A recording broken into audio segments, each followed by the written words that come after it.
Pourquoi il y a une caméra qui me regarde, là? Ah non, on est 24 novembre. Ok, ouais, c'est vrai, je suis supposé vous sortir un épisode de Météo-réalité. Ok. Est-il vrai tout ce que l'on sait sur les restaurants? Météo-réalité. Allez, commande, donnez-moi une chance, j'ai pas eu le temps de préparer des affaires.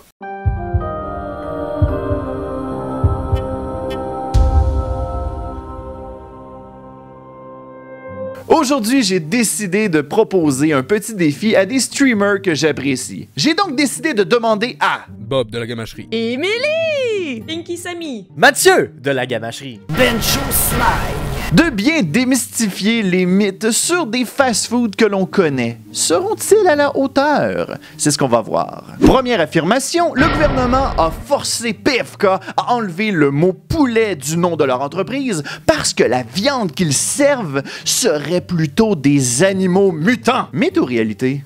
Et là là! Ah, des animaux mutants. Ah boy. Ben, je dirais que c'est un mythe. Mythe? J'ai envie de dire que c'est une réalité parce que j'ai tellement entendu de rumeurs, mais comme en même temps, animaux mutants, ça fait intense. Je veux dire, je pense pas qu'on en soit rendu là dans la science. Pour dire que c'est quand même PFK leur nom, fait que j'imagine qu'ils ont le droit d'utiliser le P, donc le P du poulet. Puis des animaux mutants, c'est du poulet, mais qui ont été boostés aux hormones, probablement. Colin Sanders, là, il vient pas vraiment du Kentucky. Lui, il était dans l'armée originalement, puis il était basé sur la zone de 51 au Nevada. Et c'est lui qui a réussi à aller chercher un petit peu de peau d'alien pour aller faire sa recette secrète avec ses épices. Eh bien, c'est un mythe. PFK voulait simplement enlever le mot poulet dû au fait que, dorénavant, ils offraient des mets variés. De plus, ils souhaitaient enlever le mot frit dû à la publicité négative. Et finalement, ils ont enlevé le nom Kentucky parce que cela leur demandait des frais d'entreprise. Fait que aussi bien enlever ça de là, finalement. Ouais, des frais d'entreprise à cause d'un nom d'un État. Le PFK ne s'appelait plus PFK.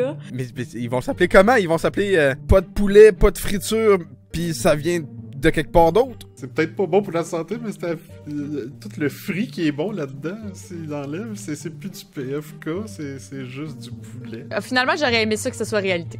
Je veux voir des poulets mutants. Seconde affirmation, Tim Horton mettrait de la nicotine dans son café pour créer une dépendance. Météo-réalité. Hache! La nicotine, c'est ça qu'il y a dans les cigarettes, c'est bien dégueulasse. Non, c'est sûr que c'est un mythe. Ça, c'est totalement un mythe. Mythe, mais en même temps, ça fitterait pareil. Parce que les fumeurs sont tout le temps comme, ah, ben ça me prend ma cigarette puis mon café le matin. C'est comme les deux vont ensemble. Fait qu'il y aurait peut-être une petite corrélation à quelque part là-dedans. Je pense que c'est un mythe parce que la caféine crée déjà une dépendance et de rajouter de la nicotine, ça serait illégal. Pour la sécurité de tous, je veux dire un mythe. Surtout qu'il y a beaucoup de monde qui aime pas le café du Tim Hortons. Fait que j'y crois pas.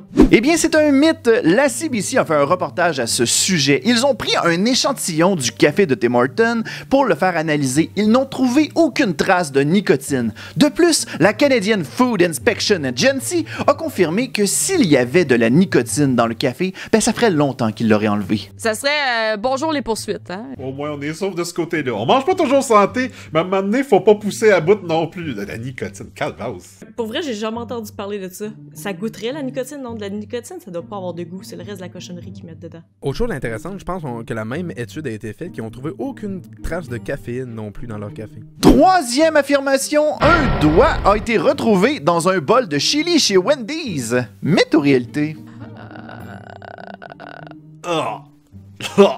Moi, je dirais réalité, parce que dans la cuisine, il y a beaucoup d'objets coupants, puis du chili, puis de la viande humaine. C'est un peu comme les mêmes couleurs, puis en plus, ben, quand t'en manges, ben, ça doit faire à peu près le même effet sur tes intestins. Donc, C'est pas improbable que quelqu'un se soit arraché un doigt pendant la confection d'un plat. Shout-out à Wendy's qui a pas arrêté la production si jamais quelqu'un s'est vraiment arraché un doigt à l'usine. Mais bon, voilà. S'il y en a un, c'est pas le gars qui l'a fait, mais quelque part dans les usines, sûrement que c'est du préfet.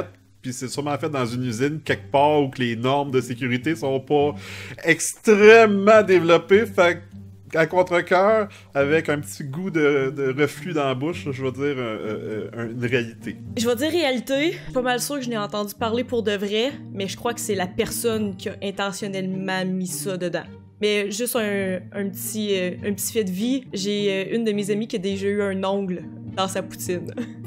Réalité, mais faut vraiment mentionner aux gens que c'est un doigt de poulet. Fait que le monde panique un petit peu avant en lisant les nouvelles sur Facebook. Fait qu'il faut finir de lire le texte au complet avant de réagir. Eh bien, c'est une réalité. Cependant, le doigt avait été mis volontairement par les victimes afin d'extorquer les restaurants Wendy's. Mais lorsque ça s'est su, les extorqueurs ont mérité 21 ans de prison. Donc, morale de l'histoire, faites pas ça. C'est pas fin. Pardon? Non, mais c'est un peu spécial, pareil. Il a fallu que quelqu'un coupe son doigt. Je suis pas croyante, but they need Jesus, là. 100% des bonnes réponses. Ça coûte bien cher des mains. On pourrait en acheter une coupe, faire une coupe de mélange, puis actionner bien du monde, faire bien du cash avec ça, dans le fond. Essayez ça la prochaine fois, les chili cheese nachos à la place des frites. C'est vraiment bon, puis je vous promets qu'il n'y aura pas de doigt dedans. Quatrième affirmation, McDonald's utilise des vers de terre pour la confection de la viande de ses hamburgers. Météo-réalité. Ah boy. Tu sais, quand on dit des fois, vaut mieux pas savoir ce qu'on mange. Je veux pas y croire, je veux pas y croire, je veux pas y croire, mon petit monde de licorne. Non, non, mythe. C'est pas illégal. Ça serait louche qu'ils nous le disent pas. Imagine, tu manges ton Big Mac, là, pis là, t'as comme des petits vagues qui sont Hello! Qui sortent de ta vie. Oh. Je dois dire que c'est faux parce que j'ai travaillé chez McDo, puis ça ressemble à de la viande hachée. C'est juste qu'ils les mettent dans des petits moules qui les tiennent ensemble. Ça reste rose, c'est de la viande hachée. Je sais qu'il y a des verres qui non seulement sont comestibles et bons pour la santé, mais en plus, ben, ça peut leur permettre de jouer dans... Non, je vois aucunement comment ça pourrait être... Non, c'est pas une bonne idée. C'est pas une bonne idée. C'est sûr que tu fais pas de publicité là-dessus, mais j'ai l'impression que c'est louche, qu'on aurait plus su si c'était vrai. Je vais dire mythe. Je vais espérer dire mythe tout simplement parce que j'aime beaucoup mes hamburgers du McDo puis je veux pas savoir qu'il y en a dedans. Eh bien, c'est un mythe. La viande aurait coûté trop cher si elle avait été faite à base de vers de terre. D'ailleurs, la légende urbaine dit aussi que la viande serait produite à partir de yeux de vache et de kangourou. Mais comment ça non plus, c'est pas vrai, là. Des verres coûtent plus cher que de la vraie viande. Faut être ouvert aux mets exotiques. Y a-tu plus rien de plus exotique qu'un McDonald's après tout, mais heureusement, c'est un mythe. Le kangourou, j'en ai déjà mangé et j'ai déjà... J'aimerais dire accidentellement, mais j'ai déjà mordu d'un œil de vache quand j'étais au secondaire. C'était une très mauvaise idée, mais à l'époque, le fait de se faire dire t'es pas gay était un très bon argument. As-tu vu le nombre de Big Mac que McDo fait? Hey, il y a juste 2 yeux sur une vache? Combien de Big Mac que tu vas faire avec 2 yeux? Parce que c'est pas illégal, tu sais. Il y en a comme la farine de grillon, là. Ça serait...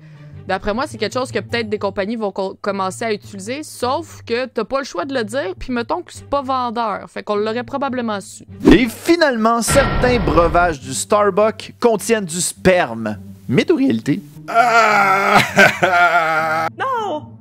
Non! Non, ça vient de où, ce mythe-là? Non, ça c'est un mythe. Dans les grandes villes, il y a des gens qui ont le tour de vraiment trouver tous les endroits pour se sous-popper le match m'emballer. Donc, j'ai pas misère à croire que potentiellement, il y ait retrouvé des traces de jus de monsieur dans des breuvages de Starbucks. Tous les goûts sont dans la nature. Ça a l'air d'un petit goût salé. C'est un mythe parce que le monde il dit ça parce que Starbucks, c'est... dans le fond, c'est un bœuf, puis souvent, on utilise ça pour identifier la reproduction. C'est définitivement un mythe, ça serait pas légal, je pense pas. Impossible, ça coûterait beaucoup plus cher que du lait. Ben, réalité, parce que si vous savez pas, ben, la taurine, ça vient du sperme de taureau. Puis c'était la grande manière de rendre les gens addictés aux produits de Starbucks. Ben, fait que qu'est-ce qu'ils ont fait? C'est qu'ils ont pris une collaboration avec les gens de Red Bull pour participer à faire obtenir... J'ai aucune idée si je m'en vais avec tout ça. Eh bien non, c'est un mythe, heureusement. Cette nouvelle vient d'un site satirique en octobre 2014. Vous n'avez pas besoin de sperme pour pouvoir ajouter du goût à votre frappuccino, là. J'ai encore un petit haut de cœur à y passer. Frappuccino, c'est comme sucré un peu. Sperme, je pense que c'est comme salé un peu. Fait que c'est comme un mélange sucré-salé. Je suis sûr que ça a du potentiel. Je suis sûr qu'on pourrait trouver des preneurs. Je sais que j'ai entendu dire qu'il pouvait avoir beaucoup de vitamines dans le sperme, mais là, rendu là, mets-moi de la poudre de vitamines. Là. Personnellement, je mange pas salé. Je mets même pas de sel sur mes frites. Pourquoi je mettrais du sperme dans mes drinks? On n'a pas besoin. Mais calvasse que c'est bon! Ça va apparaître dans le montage, ça, par exemple. Ben, merci beaucoup, Luduc, à toi de m'avoir invité dans Météo-réalité. C'est super cool. Je m'attendais pas à ça. J'ai déjà écouté une couple de tes Météo-réalité et j'adore. Je suis vraiment surprise que tu m'aies pas parlé du McDonald's puis de l'anti-vomissure qu'il y aurait eu dedans. Parce que je suis sûrement pas la première ni la dernière qui va avoir pris des mecs poulets après un lendemain de brosse.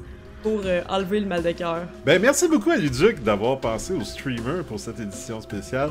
Et suivez Luduc, mais suivez toute la belle gang, ils sont toutes nice, puis continuez de suivre Luduc. Premièrement, Luduc, je vais vous donner 2 vérités sur lui. Luduc, c'est pas ses vrais cheveux. Et deuxièmement, Luduc est une femme. Une belle femme.